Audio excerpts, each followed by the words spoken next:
All right, ladies and gentlemen, today we're going to talk about isosceles and equilateral triangles. Now, the hardest part about isosceles triangle is spelling it.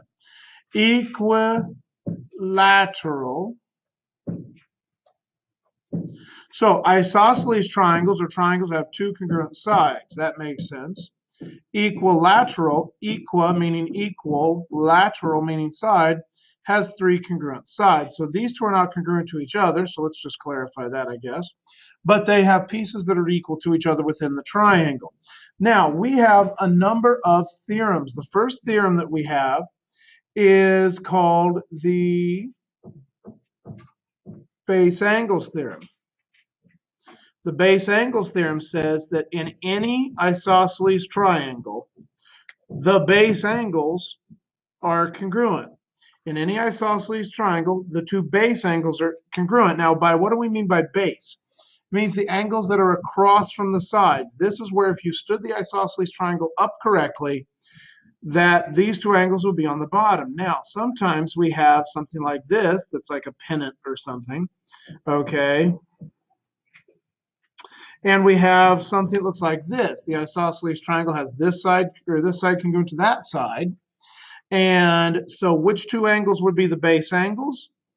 These here, because they're across from the congruent side.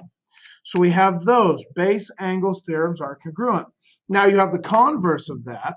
So you have the converse base angles, and that says if I have two angles of this triangle congruent, then automatically opposite sides are congruent. So if it has base angles congruent, then it is an isosceles triangle. Now, when you start talking about equilateral triangles, let's expand this idea of base angles. An equilateral triangle is isosceles because an equilateral triangle has three congruent sides. Isosceles only has two, but at minimum, those two are congruent.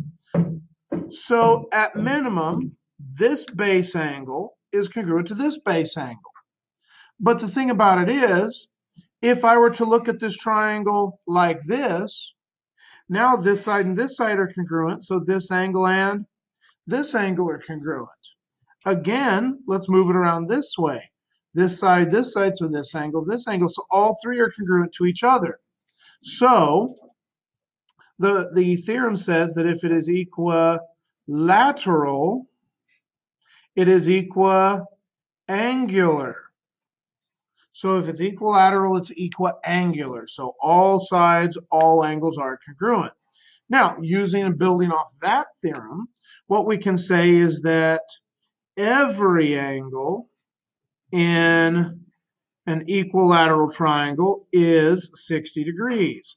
That's easy to prove because if I have a triangle, I have 1, 2, 3, angle, angle, angle. So I have angle 1, 2, and 3. Angle 1 plus angle 2 plus angle 3 equals 180.